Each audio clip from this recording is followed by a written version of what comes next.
mencari solusi atau siasat agar dalam kondisi bulan Mei sampai Oktober ini kemarau, kita mensiasati untuk memberikan langkah-langkah yang bisa kita lakukan sehingga hujan, walaupun ramalan BMKG kemarau, kita bisa memberikan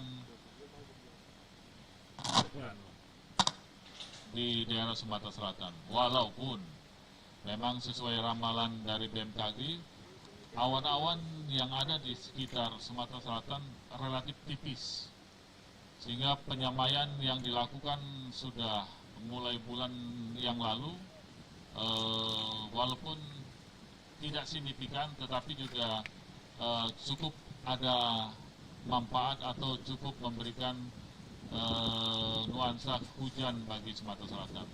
Sehingga alhamdulillah sampai saat ini di daerah Sumatera Selatan untuk kaitan dengan titik-titik api dan titik-titik hotspot masih relatif bisa kita tanggulangi bersama-sama dengan BMKG,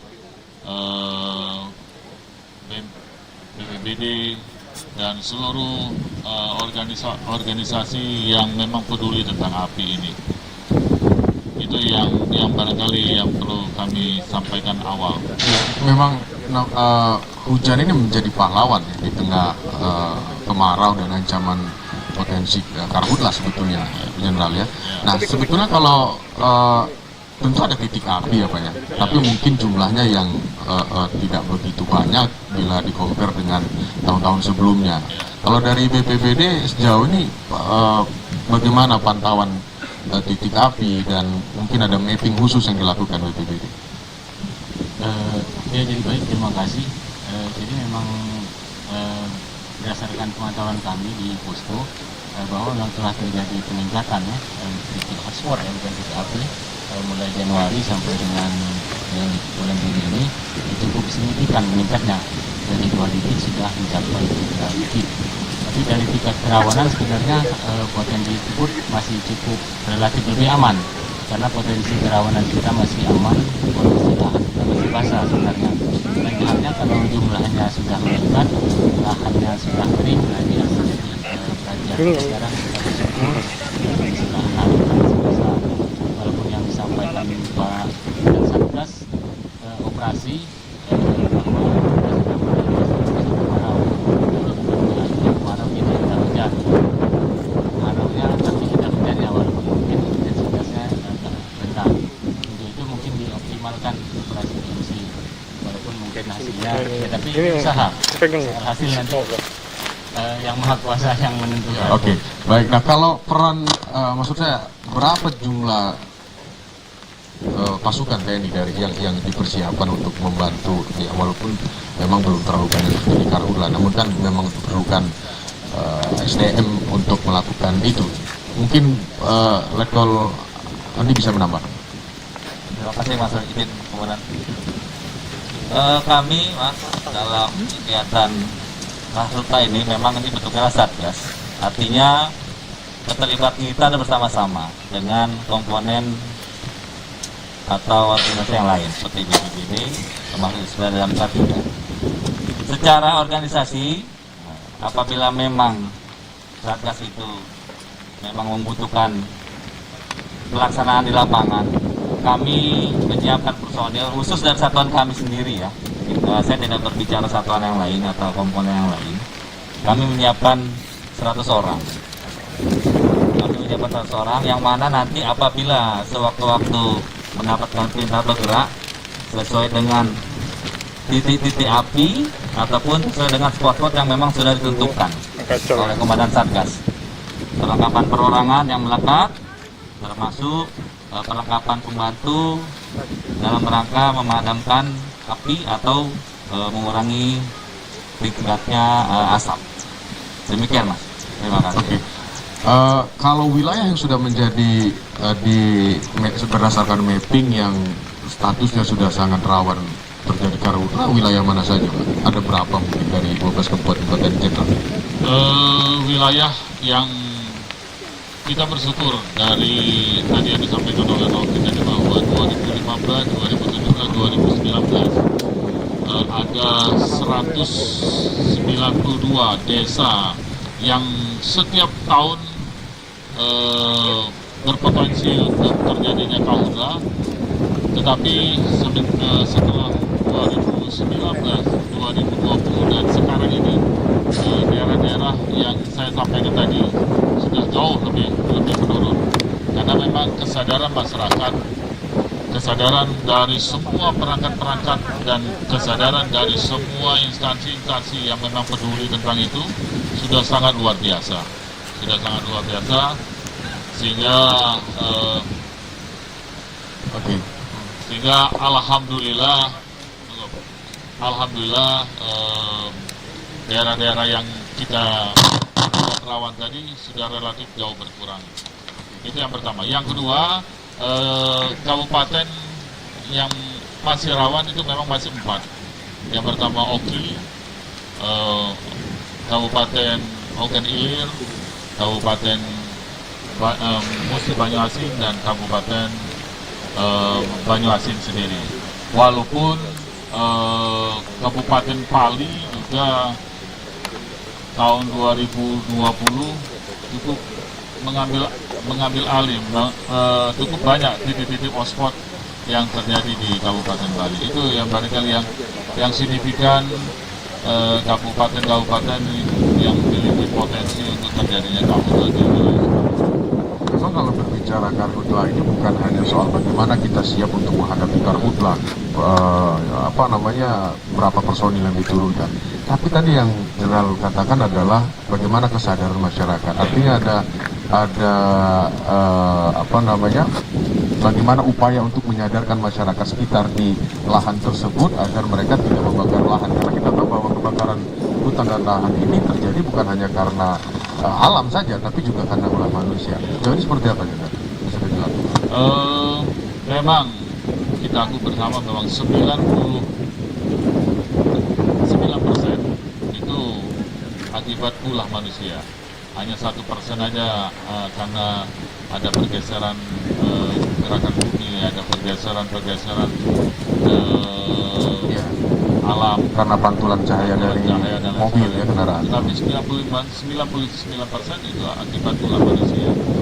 Memang saya kebetulan asli Sumatera Selatan, yang memang mulai saya kecil sampai saat ini saya jadi Komandan Korem tahun 44 Garuda Dempo. Masyarakat kita terbiasa dengan membuka lahan karena pada kali lahannya luar biasa, potensi lahannya juga luar biasa, sehingga ada kebiasaan masyarakat kalau ingin membuka lahan, ingin membakar. Nah, tetapi sekarang kita sudah mensiasati itu, ada hal-hal yang memang menjadi larangan dari pemerintah agar hal-hal yang selama ini menjadi kebiasaan itu sudah tidak dilakukan.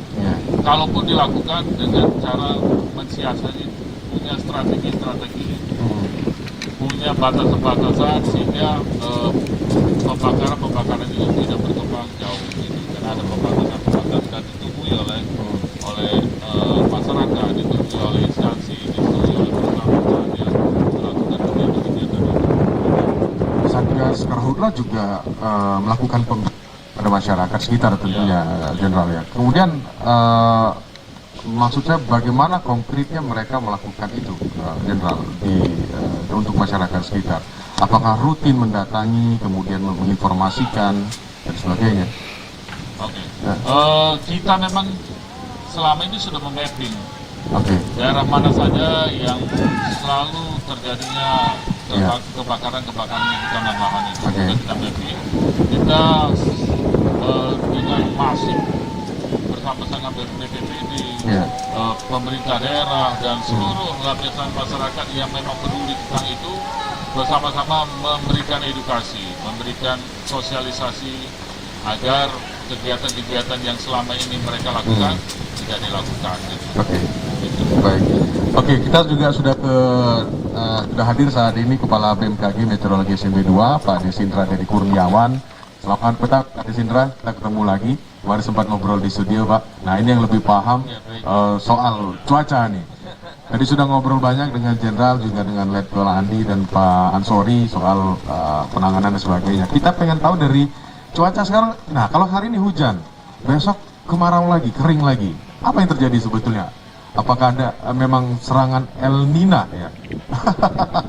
Karena saya baca itu tahun 2015 itu awal ya. Kenapa itu sangat parah itu karena terus ada serangan alien dari Australia. Nah, ini gimana nih secara teknisnya? Iya, baik, terima kasih Pak Rocky. Ini akan menghormati Pak Danrem, Pak Andi, Pak Ansori, dan para pendengar RRI semuanya.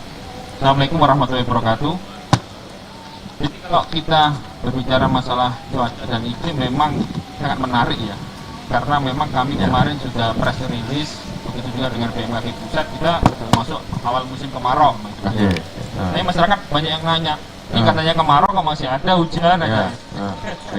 Apakah ini kemarau basah atau kemarau seperti apa? Gitu, Kemarau bohongan saja. Ya, jadi memang kalau kita lihat dinamika atmosfer ya Pak ya, memang sekarang ini perkembangannya memang sangat dinamis. Artinya kalau kita lihat di Sumatera Selatan sendiri, ini selain faktor-faktor lokal, itu juga faktor regional dan juga ada faktor global yang berpengaruh. Ya, faktor global itu yang tadi Pak Rocky sebutkan, itu adanya El Nino, kemudian La Nina ya. Nah, sampai saat ini pantauan BMKG untuk melihat apakah kita ini kemaraunya terpengaruh oleh El Nino. Jadi kalau kemarau itu identik dengan El Nino ya, akan semakin tinggi. Tapi kalau musim hujan kemudian ada La Nina, itu hujannya semakin tinggi. Nah, pengalaman kan dulu tahun 2015 itu El Nino kering, karena luar biasa 2015. Nah, kalau sekarang ini Pak, untuk yang 2021 ini kayaknya ini kejadiannya lebih cenderung ke tahun 2020 kayaknya. Mungkin karena ini corona di sini 2020 itu juga adalah kemarau basah gitu ya. Tapi pantauan kami dari BMKG itu memang sebenarnya juga ada satu zona yang masuk musim kemarau di Sumatera Selatan. Jadi sebenarnya kalau itu juga ada yang satu itu juga dekat. Tapi kan nggak serentak masuk musim kemarau gitu. Jadi per zoom gitu Pak. Jadi Sumatera Selatan itu ada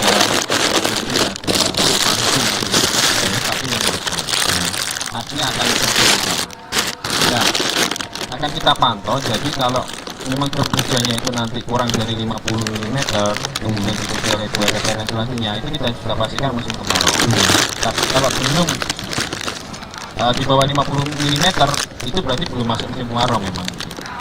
Cuma memang pantauan kita sekarang kondisi dinamis itu dipengaruhi oleh faktor regional dan global. Kalau yang El Nino itu memang tidak berpengaruh. Jadi kita kemarin juga waktu rapat DNI sudah saya sampaikan bahwa untuk El Nino itu sampai akhir Desember ini itu kondisi netral. Netral ya. Netral. Jadi sampai akhir Desember 2021 netral untuk El Nino. Tetapi ini muncul namanya IOD, dipole mood namanya. Apa itu Pak? Apa harus lagi? Dipole mood itu sebetulnya kalau El Nino itu dari Samudra Pasifik, kalau ini dari Samudra Hindia.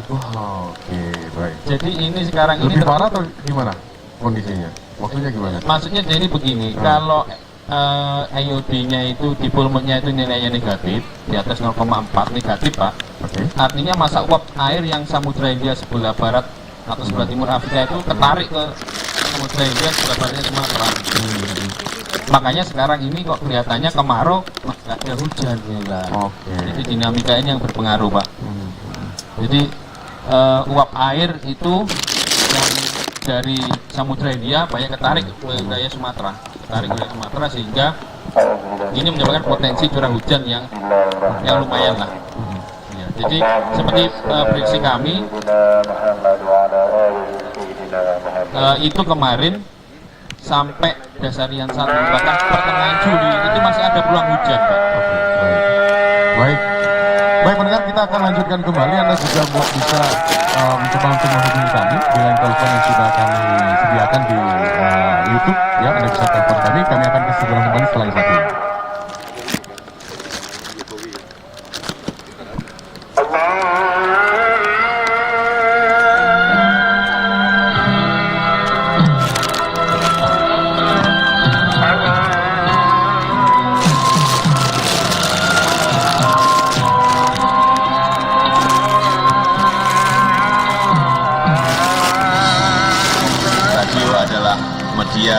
satu bangsa. Ayo dengar radio, satu suara, berjuta kali. Saya Joko Widodo, Presiden Republik Indonesia. Pro 1, kanal inspirasi.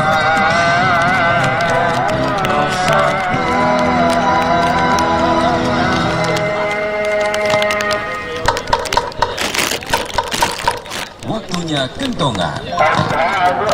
Kekeringan merupakan kondisi kekurangan pasokan air yang curah hujan dalam waktu tertentu, biasanya 1 musim atau lebih, yang berakibat kekurangan air untuk beberapa sektor kegiatan, kelompok, atau lingkungan. Upaya apa yang harus dilakukan untuk wilayah yang berpotensi mengalami kekeringan? A. Menjaga sumber atau mata air dan menggunakan air dengan bijak. B. Tidak merusak kawasan hutan atau cagar alam. C. Membuat tandon air di sekitar pekarangan rumah untuk menampung air hujan. D.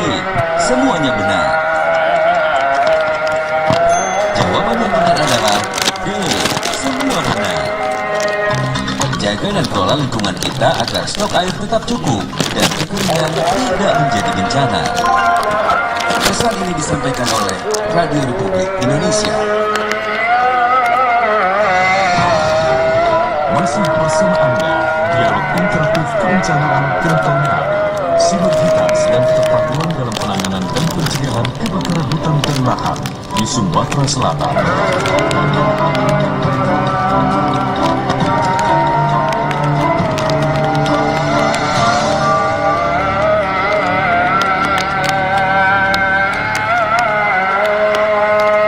Ya, baik, terima kasih Anda masih bersama kami dalam dialog kentongan yang disiarkan langsung di lapangan Markas Batalion Raider 200 Gandus. Dan Bapak-Bapak narasumber, kita sudah terhubung dengan salah satu pendengar yang mungkin ingin memberikan pertanyaan atau juga pendapat. Halo, selamat petang. Petang, Ya, dengan Ibu siapa di mana? sama Ibu Arini. Oke, Ibu Arini di Palembang. Iya, Oke, silakan Ibu Arini dengan narasumber kita. iya saya ingin bertanya. Ini memang kan di musim, walaupun ada hujannya, ini kan di musim kemarau kategorinya ya. Saya mau tanya dengan Bapak TNI ya, kesiapsiagaan yang udah ataupun yang lagi direncanakan untuk TNI sendiri meminimalisir kebakaran hutan ini ya, kebakaran dah yang jelas ya. Itu apa saja Pak Brigjen sama Bapak TNI ataupun juga mungkin dari SMB dan BPBD itu kesiapsiagaannya yang sudah dilakukan ataupun yang sudah direncanakan, karena mengingat alhamdulillah tahun 2020 agak berkurang ya yang namanya kebakaran hutan. Nah, kami masyarakat berharap di tahun 2021 ini kalau bisa tidak ada kebakaran hutan gitu ya. Jadi bagaimana? Nah, titik-titik hotspot yang bakalan bisa pemicu untuk kebakaran hutan itu apa sudah diantisipasi? Itu saja Pak, terima kasih. Baik, terima kasih Ibu, dan Anda juga pendengar silakan yang mungkin masih ingin bertanya atau memberikan statementnya silakan bisa menghubungi kami. Mungkin ke Jenderal Lu silakan penanganan apa saja yang sudah dilakukan. Tadi mungkin sudah, tapi bisa ditambahkan kembali. Baik, terima kasih kepada pendengar saudara kami Ibu Arini. Perlu kami sampaikan sesuai dengan Pergub bahwa Satgas Karhutlah ini sudah dibentuk dan sudah dinyatakan kita dalam kondisi siap siaga menghadapi Karhutlah. Nah, langkah-langkah dari Satgas yang kita lakukan adalah yang pertama, menyiapkan dan melatih personil-personil yang akan berperan nantinya apabila terjadi kebakaran hutan dan lahan. Itu yang pertama. Yang kedua, menyiapkan sarana prasarana, baik itu yang ada di BPBD, yang ada di perusahaan-perusahaan, yang ada di TNI, yang ada di Polri, untuk kita siagakan untuk mengantisipasi itu.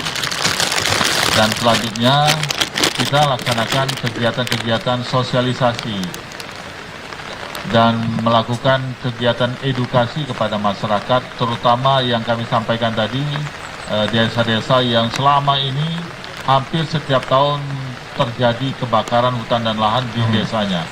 Untuk kita lakukan edukasi, sosialisasi dengan seluruh lapisan masyarakat bahwa dalam membuka lahan tidak harus membakar, tidak harus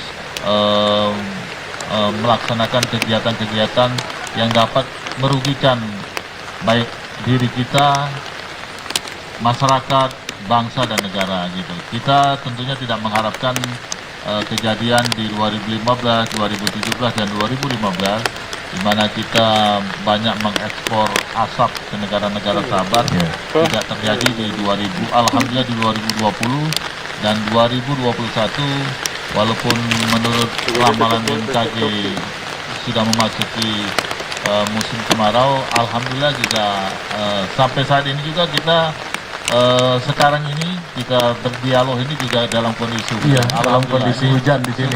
Di bawah tenda nih ya. Di bawah tenda.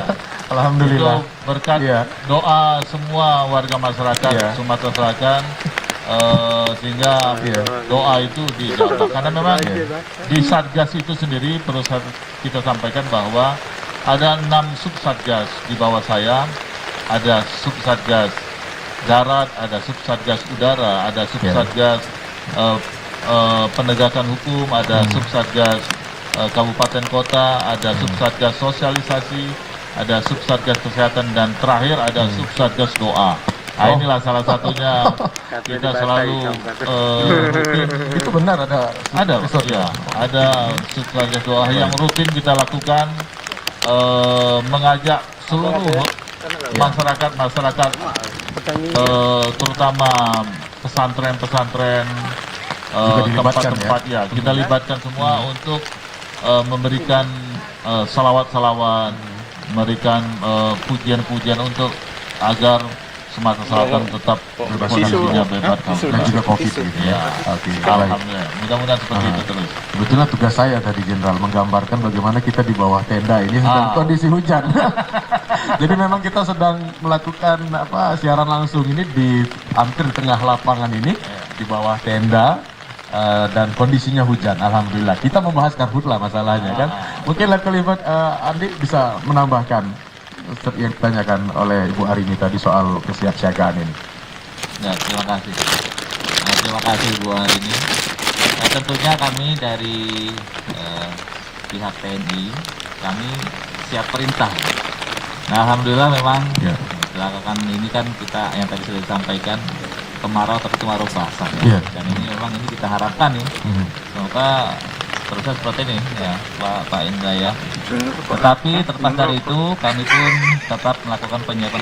Tadi masih boleh contoh beberapa waktu yang lalu kami pun terlibat kegiatan latihan karhutlah itu di daerah Oki. Itu kita melibatkan seluruh instansi, seluruh organisasi, termasuk masyarakat, termasuk anggota saya pun di situ berkecimpung di situ. Jadi kita mengasumsikan jadi baik bakalan langkah-langkah apa yang dilakukan oleh masing-masing instansi, mulai dari pemadam, mulai dari BPBD, termasuk Satpol PP, termasuk kami. Nah itu merupakan gambaran apabila memang terjadi bahaya kebakaran. Namun tentunya itu tidak kita harapkan terjadi, Mas. Nah, intinya kami dari pihak TNI sudah siap sekiranya memang titik-titik api itu berkembang dan memang mengkhawatirkan. Kira-kira seperti itu. Pak Ansori menambahkan juga gimana? Sekarang kan kalau saya lihat di grup itu udah mulai ramai ya, terus melakukan pemadaman dan sebagainya, penindakan. Gimana kan? Ya, jadi memang untuk pengendalian karhutla ini sebenarnya lebih kita titik beratnya pada pencegahan. Karena kalau sudah terjadi kebakaran susah harus berapa banyak personil, peralatan maupun biaya yang harus dikeluarkan. Jadi titik utamanya pencegahan lebih kita utamakan. Nah, untuk upaya-upaya pencegahan sosialisasi ini seperti yang disampaikan Pak Dirjen Operasi tadi, bahwa sudah cukup masif sebenarnya upaya-upaya ini. Tentu ini tidak lepas dari peranan aparat yang terjun di lapangan. Kalau dari sipil mungkin dari kepala desa, kalau dari TNI mungkin dari Babinsa, Polri dari Babin Kamtipmas, tentu itu semua mempunyai peranan penting dalam sosialisasi ini. Dulu kita kenal dengan Sumatera Selatan ini dengan budaya padi sonor. Nah, sekarang dengan upaya sosialisasi yang masif sudah jauh berkurang kegiatan-kegiatan seperti itu. Nah, kita pikir kondisi sekarang ini, saya teringat kembali nih Pak, beberapa waktu yang lalu kita rapat aktivasi Karula di kantor BPBD. Kondisinya hujan sama. Sekarang kita bahas Karula, kondisinya hujan juga. Pertanda baik itu Pak ya. Ini pertanda baik. Jadi memang Satgas doa. Jadi mungkin Yang Maha Kuasa juga mungkin melihat kita serius dengan upaya ini. Insya Allah Yang Maha Kuasa melimpahkan rahmatnya kepada kita semua. Nah, untuk sinergitas TNI dalam hal pengendalian Karula saya kira tidak perlu kita ragukan. Tentu amanat undang-undang juga menyampaikan undang-undang TNI selain tugas perang ada tugas-tugas bantuan sipil yang dilaksanakan. Kemudian juga kita ingat pada tahun 2015 ada 2.000 pasukan yang dibantukan dari Mabes untuk membantu kebakaran hutan dan lahan di Sumatera Selatan. Harapan kita jangan lagi seperti itu, karena satuan kita di provinsi mungkin sudah banyak sebenarnya. Saya kira tidak masalah kalau ini, artinya berapapun personil yang ada di TNI Polri siap. Mungkin tinggal situasi, prioritas dan kepentingannya saja. Karena memang kondisi saat ini masih kondusif. Baik, Pak Ansori tahan dulu, kita sudah ada pendengar kembali nampaknya yang sudah ingin bergabung. Selamat petang. Halo. Halo, selamat sore. Ya, selamat sore. Pak. Dengan Ibu siapa di mana, Bu? Bu Yanti di Pelaju. Oke, silakan Bu Yanti. Ini Pak yang mau kita tanyakan, apa upaya kita untuk mencegah kebakaran lahan gambut ini terutama Pak ya. Itu karena di Sumatera Selatan ini hampir banyak lahan gambut. Terima kasih Pak.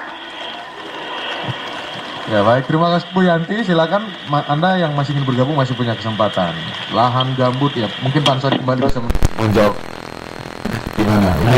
Ya, jadi memang penasaran masih Yanti, terima kasih. Kita bersyukur di Palembang sebenarnya tidak ada lahan gambut. Walaupun terbakar itu lahan-lahan mineral yang sudah relatif, artinya justru lahan gambut ini menghambat lahan gambut yang menjadi masalah. Jadi kalau di Palembang saya ulangi tidak ada. Kalaupun bahan bakarnya habis biasanya padam dan asapnya tidak terlalu tebal. Nah, ini beda dengan kejadiannya kalau terjadi kebakaran di lahan gambut. Ini agak susah padamnya karena lahannya bisa kedalaman sampai 10 meter dan sudah bakar habis.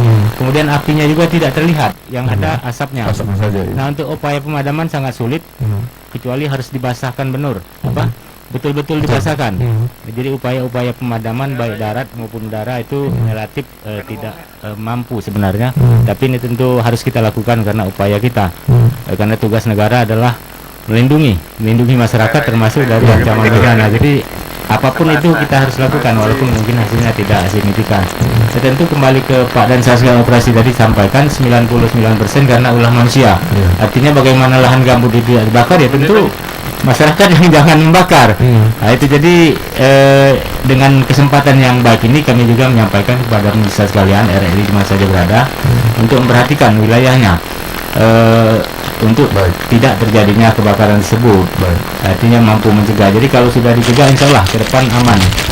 Karena memang unsur terbakarnya itu karena ada campur tangan manusia. Jadi kalau tidak terbakar oleh manusia tentu ini tidak akan terbakar. Saya kira begitu Bu Yanti di Pelaju. Ya, terima kasih. Jadi mungkin sedikit nambahin juga. Oke, terima kasih Bu Yanti Pelaju. Memang Sumatera Selatan itu ada 1.200 juta hektar lahan gambut, cukup luas, di mana karakteristik lahan gambut bermacam-macam. Karakteristiknya ada yang kedalaman 3, ada yang sampai dengan kedalaman 15 meter di dalam.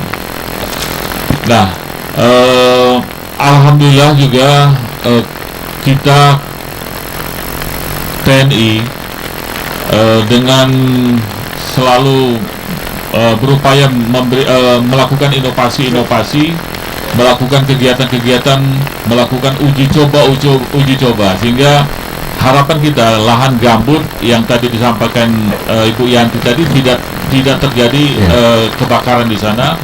Dengan kita sudah menemukan cara untuk memadamkan lahan gambut yang tadi disampaikan oleh Pak Ansori, bahwa kalau lahan gambut terbakar asapnya ada tapi baranya masih membara di bawah. Nah, kita ada metode yang sudah kita uji coba terus, alhamdulillah cukup efektif saya lihat. Metode apa berhasil dengan metode BIOS 44 yang kita kembangkan di Medan Korem dengan bahan bakunya adalah air dicampur dengan NaCl plus dengan soda, sehingga bisa menutup lahan gambut tersebut dengan busa-busa, sehingga api atau bara yang di bawah tidak mendapat oksigen, akhirnya lahan gambut yang menjadi bara itu tidak terbakar, tidak mendapat oksigen, akhirnya padam sendiri di bawah. Itu metode atau penelitian yang sudah kita lakukan dan cukup efektif. Itu yang pertama menemukan dan punya inisiatif itu tadi. Ya. Anggota saya ada kelompoknya Sertu Adi Santoso ini yang dia temukan secara otodidak untuk memadamkan terutama lahan-lahan gambut dengan metode itu. Kapan itu mulai pernah dilakukan? Sebetulnya sudah cukup lama. Tetapi penelitiannya atau uji cobanya kita masifkan di tahun 2020. 2020. Itu mungkin salah satu penyebab 2020 kita aman lah ya. Salah satunya. Makanya yang bersangkutan sekarang sudah seperti dosen terbang kemana-mana seluruh Indonesia untuk memberikan sosialisasi dengan bahan atau metode yang kami sampaikan tadi. Tahan dulu jantung, kita ada penelpon lagi. Halo, selamat petang. Selamat sore. Halo. Halo, selamat sore. Ya, selamat sore. Dengan Ibu siapa di mana? Dengan Mbak Ami. Mbak Ami. Baik, wilayah. Nah, ini salah satu wilayah juga yang rutin melakukan. Silakan, Bu Ami. Iya. Ini ada dari ini ya, Badan Cuaca ya? Iya, di sini. Iya. Begini, Pak. Ada dari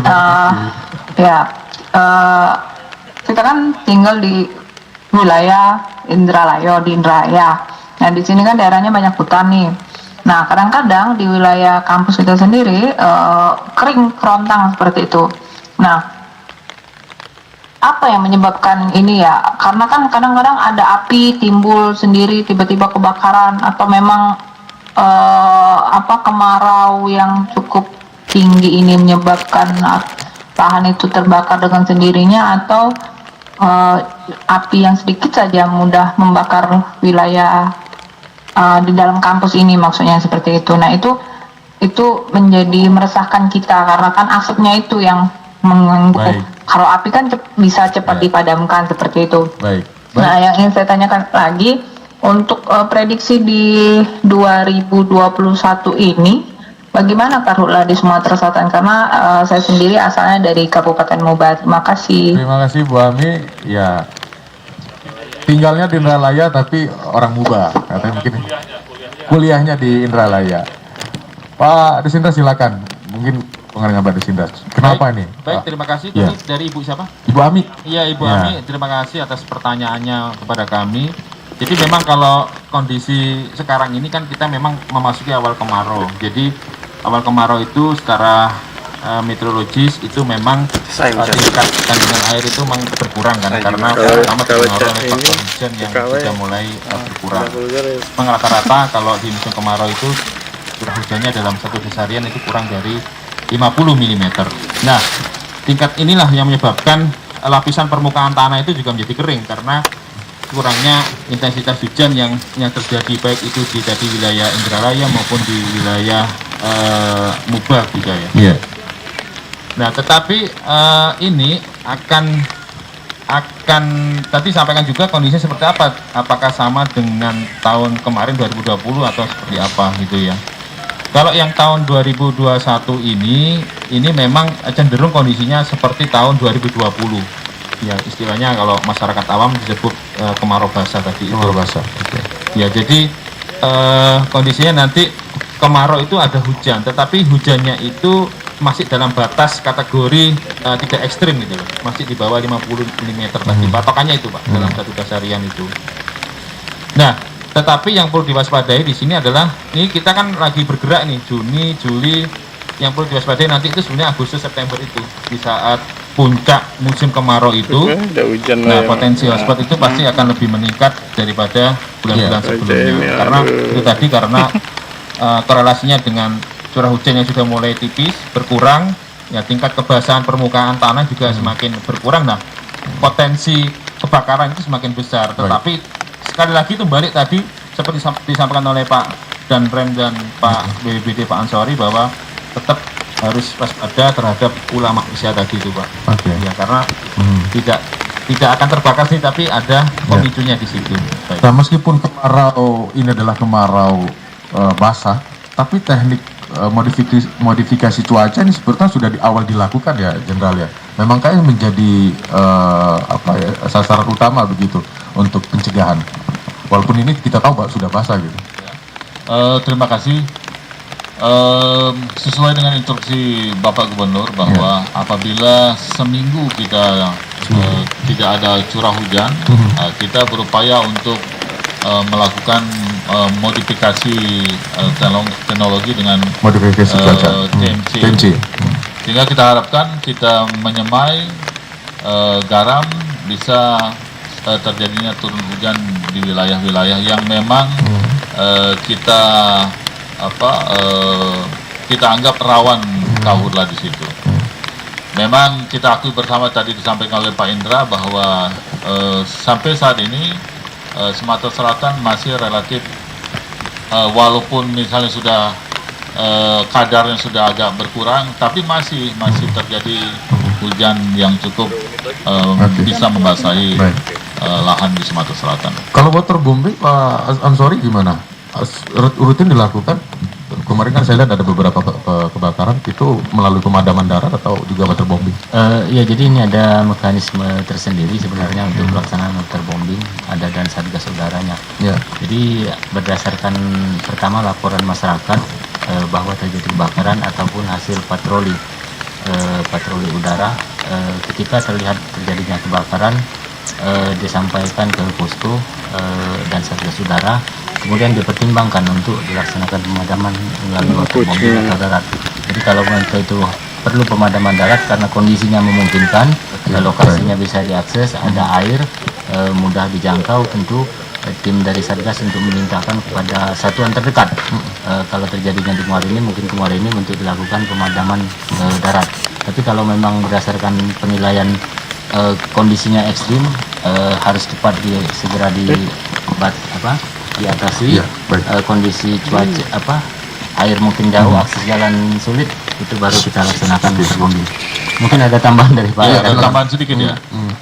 Sekarang Sumatera Selatan atas prakarsa Bapak Gubernur, Kominfo, Polda, Kodam dan seluruh rekan-rekan terkait sudah membuat aplikasi yang lebih aplikatif dengan nama aplikasi Songket, di mana ada 16 keunggulan dari aplikasi ini. Salah satunya adalah bisa mendeteksi yang awalnya aplikasi lancang kuning itu kita baru bisa mendeteksi titik-titik hotspot secara dekat itu dengan waktu relatif cukup lama, 4-6 jam. Tapi sekarang dengan aplikasi Songket ini kita bisa dengan waktu singkat kita bisa melihat titik hotspot itu, sehingga kita bisa dengan cepat mengantisipasi. Ada deteksi dini gitu ya. Deteksi dini.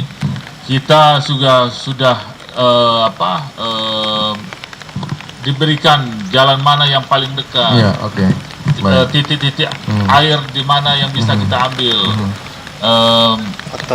Desa-desa mana yang saja yang bisa menjangkau itu, sehingga bisa lebih cepat dan lebih efektif kaitan dengan aplikasi Songket. Di samping itu juga TNI Polri sudah bekerjasama dengan seluruh perusahaan-perusahaan yang memang peduli tentang ini, bekerjasama dengan Telkom untuk memasang BTS kaitan dengan CCTV yang bisa diperbesar sampai dengan 700 kali. Ada CCTV thermal juga ya? Iya. Oke. Sehingga bisa menjangkau jarak yang cukup jauh dengan pembesaran sehingga kita paham atau mengerti betul daerah-daerah yang memang menjadi titik api itu, sehingga kita bisa lebih cepat lagi mengantisipasi apabila terjadi. Jadi deteksi awal api itu tidak hanya dari mata manusia, tapi juga dari CCTV begitu. Termasuk juga masyarakat juga bisa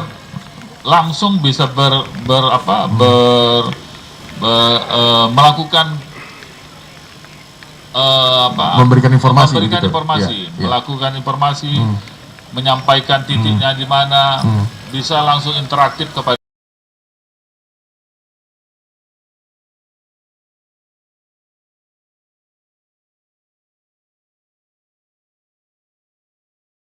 closing statement. Apa yang dibutuhkan oleh kita semua ini agar Karhutla ini benar-benar tidak terjadi di masa yang akan datang? Ya, kalau dari kita, dari Satgas tentunya menghimbau kepada seluruh masyarakat di Sumatera Selatan. Yang pertama, tidak dengan apabila membuka lahan tidak membakar, itu yang paling utama. Yang kedua, kalaupun akan membakar harus punya strategi secara bergantian, ditunggui, dibatasi luas lahannya sehingga lahan-lahan itu terjaga dan tidak berkembang kemana-mana. Yang selanjutnya, yang kedua, ini yang tidak kalah pentingnya adalah saya menghimbau kepada masyarakat yang barangkali ada yang usil, ada yang sengaja membakar. Kami himbau untuk tidak melakukan itu. Karena kita TNI, Polri dengan BPBD dan seluruh lapisan kita sudah siap mengantisipasi itu, termasuk di dalamnya juga kita sudah menyiapkan peleton drone yang setiap saat memantau atau melaksanakan patroli udara di daerah-daerah yang memang rawan Karhutla. Jadi jangan coba-coba kalau misalnya ingin melakukan kegiatan sabotase. Pasti ketahuan. Ada drone yang memantau. Baik, Bapak-bapak, terima kasih. Saya pengen ngobrol banyak lagi. Di ujung makin hangat, makin banyak informasi. Tapi karena kita keterbatasan waktu, Jenderal, terima kasih. Bapak-bapak, Letkol Infantri Andri Irawan, Danyon Rider 200, terima kasih sudah mempersilahkan kami di sini untuk berdialog. Kemudian dari BPBD Pak Ansori dan BMKG Pak Desindra, terima kasih semuanya. Dan pendengar, terima kasih juga Anda sudah memberikan pendapat dan juga pertanyaan. Kita akan kembali nanti dalam dialog kentokan di masa yang akan datang. Selamat sore.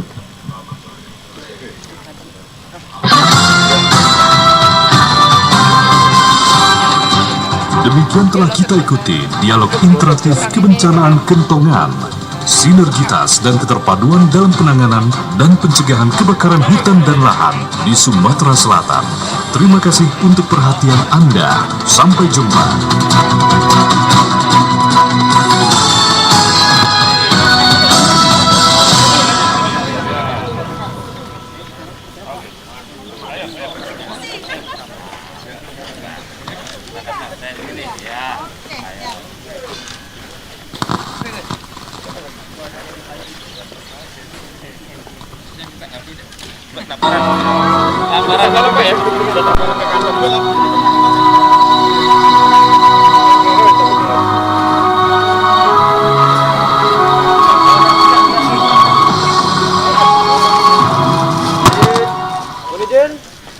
Pukul 16 waktu Indonesia Barat. Radio Republik Indonesia Palembang dengan Warta Berita.